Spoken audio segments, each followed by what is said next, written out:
So, hey guys. I'm enjoying this beautiful weather. I was so sick earlier today. It's just so much going on and just got me sick in my spirit and everything. So, as I promised, we're going to start this platform called Scattered Peace. I am going to do this on my YouTube channel. And what this platform is all about is dealing with the darkness of sexual assault, rape, molestation of children, of anyone.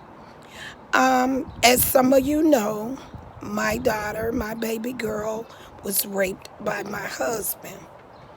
And I don't want to keep going over it and keep going over it, but it was a horrible thing that my family has been hit with.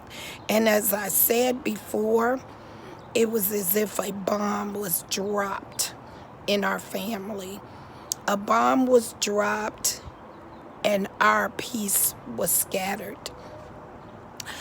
Um, So basically, I'm trying to get a platform going, start a conversation about watching the signs and knowing what's going on, because as you know, my husband is a minister. He was a alderman at one time, and you just automatically assume that could never be me. Well, unfortunately, the church has turned their backs on me. I got a call earlier today where someone was a little discouraged about the sermon that went across the pulpit, and they felt that I was being unjustly targeted because it was said that people who aren't in church anymore exercising their gifts are barren and what was the word? Barren and well, regardless. But anyway, so basically the people that called me felt like that was a direct attack on my character. Basically, it was being said from across the pulpit. They felt it was taken as I am not exercising my gifts, and because I am not in church anymore, that I'm barren and bitter. That's what the word was, barren and bitter. Well, my response to this is barren. Barren means you're not producing, you're not growing something, you're not giving birth. Well, I feel like y'all barren. Are you growing? And to sit up and to take the side of a person, it's basically the backs were turned on me and my children, but it's like they're taking the sides of the perpetrator. People standing up praising the perpetrator. Oh, he a good man. You shouldn't speak on things. Well, I guess he is a good man to you. But the main person that's talking is someone that had the privilege of being there and hearing this person admit to me that they had indeed sexually assaulted my child at 10 and 11 years old. And now this person is calling or referring to someone saying, I guess the exact term was, you're not walking in your calling, not even going to church, just keeping up mess, barren and bitter. And people felt that that was directed towards me. It was an attack on my character. And you're right. I haven't been to church. And why haven't I been to church? Because the church turned their back on me. They turned their back on me. They turned their back on my children, and they embraced the perpetrator. They bought them cars, and they're pretty much attacking my character. And really, what hurts is the main person that spoke this as I stated, was sitting there, had the privilege of witnessing the perpetrator admit to me that indeed they had assaulted my child. And now you're finding fault on me. The deacon looking me up and down, people questioning whether my daughter told the truth or I told the truth. My husband saying he only took, somebody talked to me about that. How do you feel about a person saying, well, I only touched her outside her clothes? It was inappropriate. But I mean, although more than that happened, it was actually deeper than that. But you feel if you somehow minimize what you did, it makes it better. Come on, parents, talk to me. Let me know how you feel about this. I know how I feel.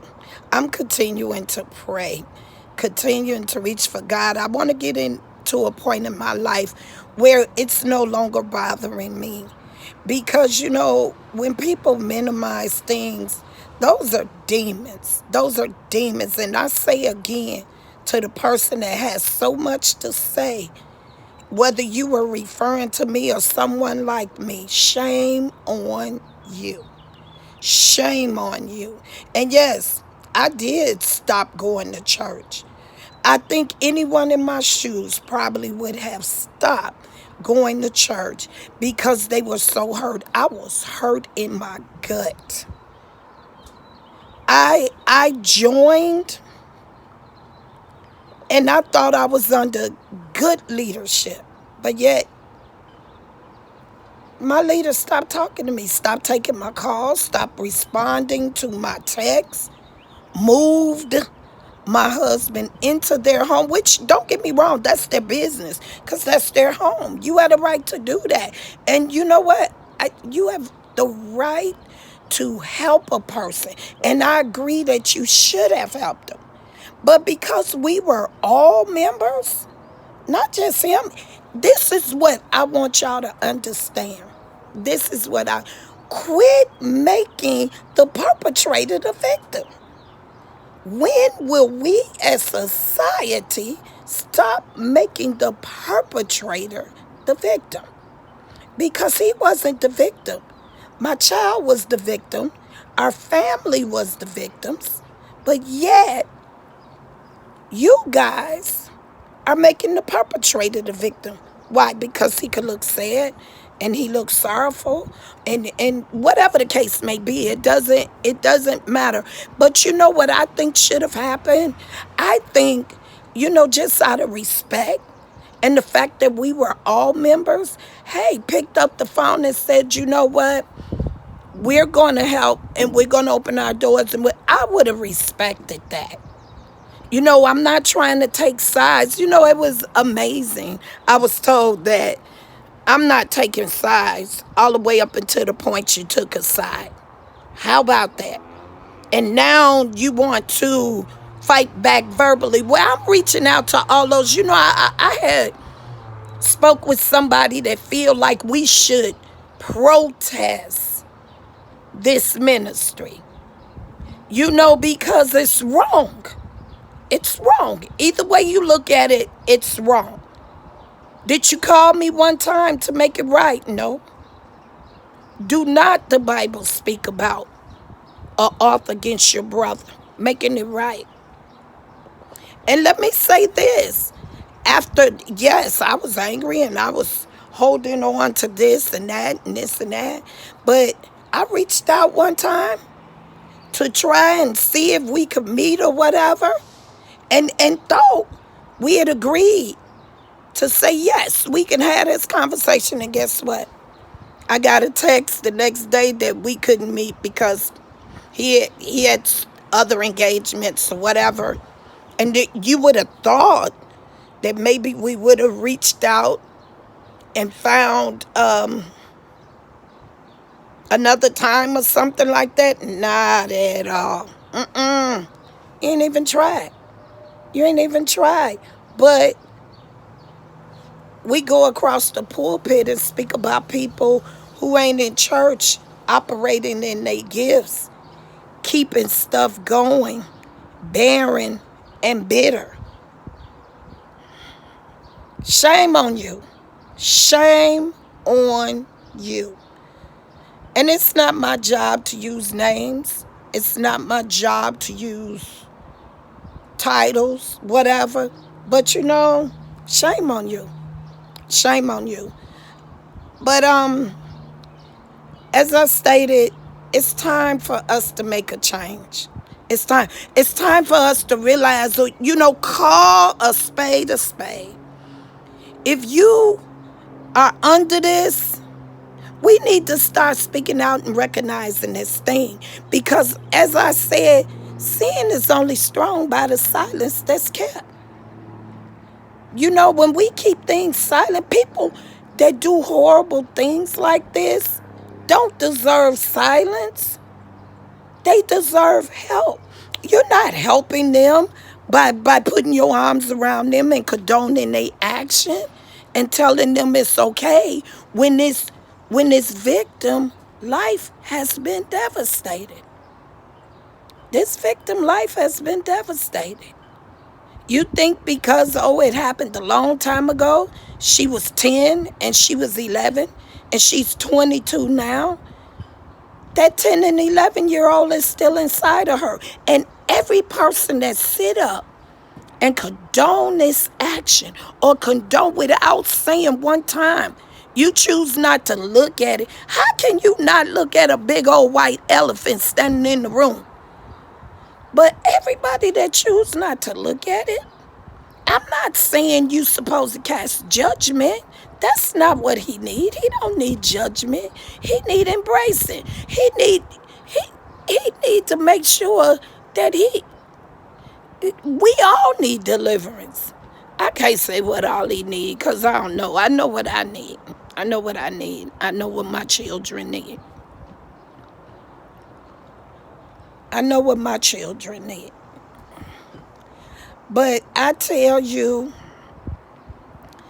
this is hard. This is hard. And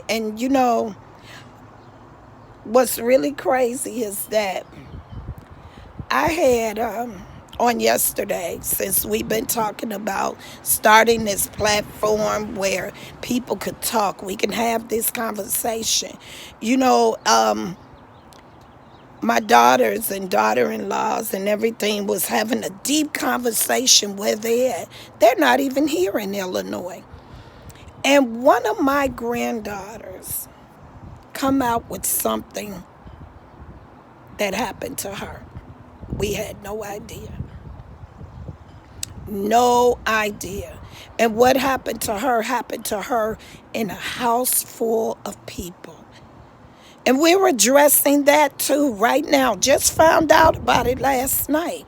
But these kids are scared to tell their truth. They're scared to speak. I'm glad my daughter came out and told her truth. It's so many kids, they're scared to tell their truth. When I talk to my granddaughter and I'm like, well, why you didn't say anything? She was scared. And the main thing these kids are scared of is no one's going to believe them. You know why they ain't going to believe them? Or they think they're not going to believe them? Probably because you have people that's they preachers, they're aldermen, they might be teachers, but they important. Everybody love them. No one would believe that this person, this important person, may possess a demon, may have a monstrous spirit within them. Ain't nobody gonna believe it. Or they might be the world dad. You've been the dad that everybody watched for years. You might be that person. Ain't nobody gonna believe you. And then even now when you tell your story, you have those like the one stood in the pulpit up there praising, oh, this a good man. How you know? How you know? Have you ever watched my daughter cry her tears? You ever watched her not be able to deal with her daily functions of life? No. But I'm sure you going on what you see, what you've heard. But it's people like you and people that does things like that make it hard for kids or anybody to come forth. You know why? That's why they believe no one's going to believe them. Because not that person. That's a good person. That's a good man.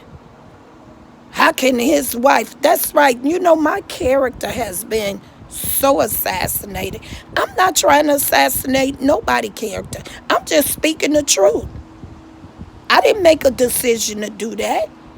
That decision was made with one person and one person alone. And they made that decision in the basement of my home when I was upstairs in my bedroom. So how could I possibly be the demon? How can I possibly be the one that's wrong? Because I'm speaking out against it now? That don't mean I don't love or care about this person. I want to see this person take responsibility and get themselves some help. That's what I want to see. I mean, I would even be willing to do counseling at some point when we could get to a let's talk. But to just look over as if this has not happened, no. No. Because guess what? If it happened once, it can happen again. Which we all know, in this case, it happened twice. But who's to say somebody else's child it won't happen to? I hope not. I pray not. I believe in my heart that it won't. But that don't mean it won't.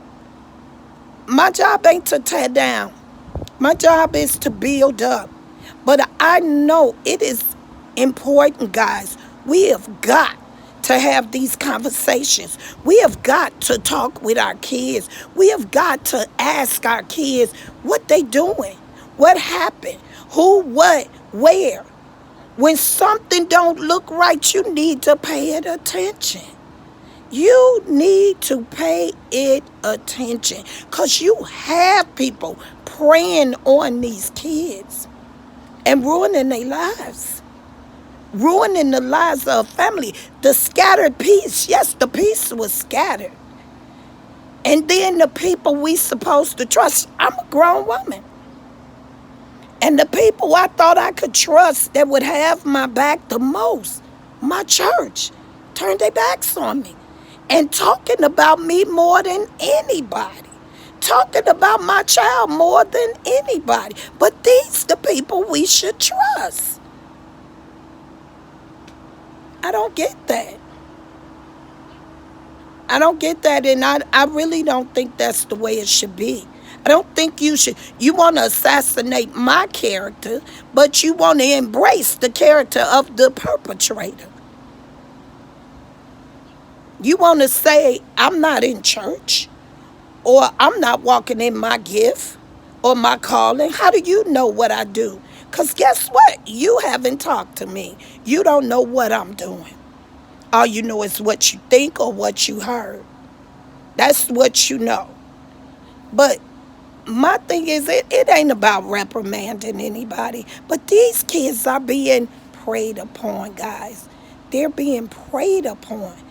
And this has got to stop. This has got to stop. I'm going to try and figure out some way to attach this video, this sermon. You know, shout out to the pastor that did this sermon, because I listened to this sermon and I tell you, this sermon has blessed my spirit. It is so deep. It is so deep and it is so real. Guys, we have got to make a change. That is my scatter peace moment for today. Peace and blessings. And I'm out.